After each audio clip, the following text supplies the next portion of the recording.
Hald Co. He is an advisor in the State Department. Yeah. And this is a guy who had been, he was in the Obama administration. Clinton administration, too. The Clinton administration. He's a senior, or was a senior advisor and the sole political appointee on the State Department's legal team. Yeah, and he, I think, was at the DOJ when they did the targeted assassination program. Drones. Let me just pull this up here. He was the State Department legal advisor from 2009 to 2013. Okay. When they decided not to go after the torturers in the Bush administration, this guy didn't quit. He didn't quit during, the targeted killing that they developed under the Obama administration. However, he has announced that he is leaving his role in the Biden administration, sending an internal memo criticizing the president's use of Title 42, started by Donald Trump during the pandemic. It is ostensibly a ruling issued by the CDC that it is too dangerous to allow immigrants into this country. And it denies them their statutory right. It's not just their statutory right, it's the statutory obligation of the U.S. government to provide them a process in which their claim for refugee status, or temporary protected status for that matter, is adjudicated. So these people, we've seen it most recently with Haitian immigrants. Their country has been devastated by disasters, the wake of two, an earthquake and a hurricane, and then the disaster of a political assassination where their president was killed, assassinated. On top of which, they're one of the poorest countries, well, certainly in the Western Hemisphere.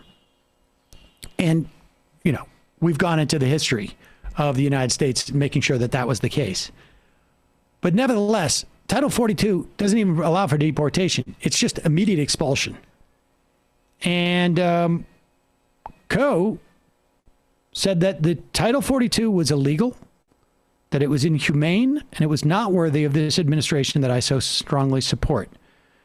Quote, I believe this administration's current implementation of the Title 42 authority continues to violate our legal obligation not to expel or return individuals who fear persecution, death, or torture, especially migrants fleeing from Haiti. He added that lawful, more humane alternatives plainly exist.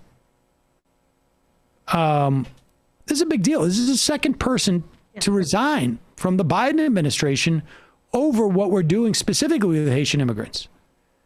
This year, the Biden administration has set a record for the number of refugees that have been admitted into this country.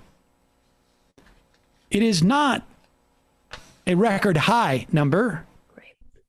It is a record low number of refugees. And let's be clear, this is not just a Democratic problem. You had the Republicans in the Senate the other day try and pass an amendment that wanted to curtail assistance to Afghan refugees in this country. I mean, the Biden administration's calculation on this is that they don't get any political benefit from helping Haitian immigrants or refugees or immigrants broadly speaking. They don't get a political benefit. Very scared of the ABC border panel, for example. And they're so afraid. And it is, again, completely myopic.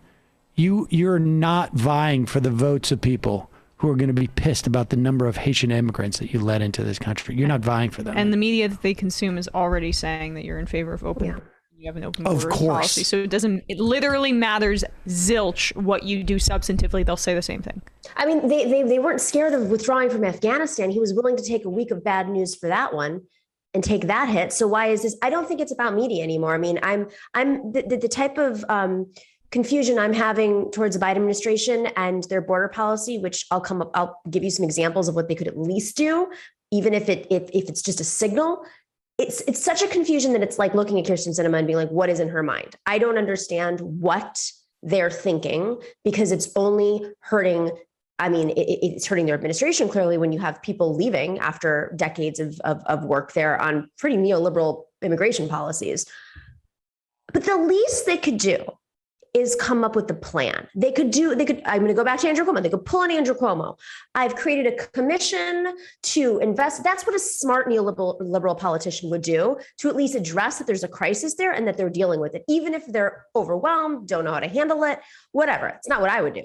Make that clear. But it's what you would expect a neoliberal to do, to at least differentiate themselves from Trump's policies and say, we're dealing with a crisis that he created. It's going to take some time. It's not easy. We're in the middle of a pandemic, but this is what we're planning on doing, and we're going to investigate. But it's not happening. It's, Kamala Harris, well, let's remind everybody, just a few months ago, went to Guatemala, appeared on stage with pretty much a dictator, the Trump of Guatemala, on stage, buddy with him, saying, stay here. Like they have the...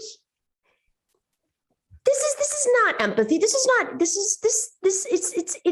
poor politics. I don't understand what their agenda is, what their strategy. The least they could do is send smoke signals that they're actually working on it and they're in over their heads. That's the least they could do. Yeah, it's ridiculous. It's ridiculous. But going back to Co, inhumane. It's inhumane. It's against international law. Let's be clear. Status program specifically for Haitian, not just, but specifically that would apply to these Haitian immigrants. I don't know what more of a scenario you need to have than the poorest country in this hemisphere suffering over the course of 3 months a devastating earthquake, a devastating hurricane, and the political assassination of your president by which implicates probably other members of your government. I just don't, Let alone our own role in. I'm just talking about the past 3 months. Mm-hmm. But I'd imagine setting up some intelligence infrastructure in order to influence who leads the country next, and we'll be determining that. I'm not convinced that we weren't involved in every aspect, everything else that happened.